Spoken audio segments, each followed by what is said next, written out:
जसं एक बघू शकता तुम्ही की रस्त्यावरून चाललो आहे मी, तर स्विगी, झोमॅटोवाले, अमेझॉनवाले खूप सारे आहेत, ओके लोक. तर मला असं बोलायचं आहे की आता पाऊस होता खूप, तरी पण डिलिव्हरी करतायत ते, बरोबर. म्हणजे सगळं तर जे ग्राउंड लेवलवर काम करतायत त्यांचं तर आहे. आपण ऑफिसमध्ये बसणारे फक्त डिसिजन घेणार, पण रिॲलिटी त्यांच्यामुळे चालते ना. तर मी असंच एका कस्टमर केअरला बोललो की तुम्ही पेमेंट वाढवायला पाहिजे जे ग्राउंडवर, कारण की त्यांच्यामुळे जो तुम्ही आहात, शेवटी जो खाली ग्राउंड लेवलवर काम करतो त्याला पेमेंट वाढला पाहिजे. पण हीच दुनियाची रीत आहे की जे एसीत बसणार त्यांना पेमेंट जास्त, बरोबर, आणि जे ग्राउंड लेवल काम करणार, खरं त्यांच्यामुळे कंपनी चालते, बिझनेस चालतो, त्यांना पगार कमी.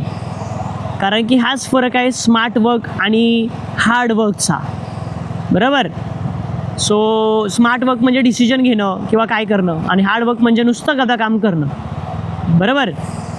सो बघा तुम्हाला कोणतं वर्क करायचं आहे. मग जे मोठे ए सीमध्ये बसून पगार जास्त घेणार आणि खाली काम करणार खालच्या लेवलवर, ग्राउंड लेवलवर त्रासामध्ये, त्यांना पगार कमी असतो.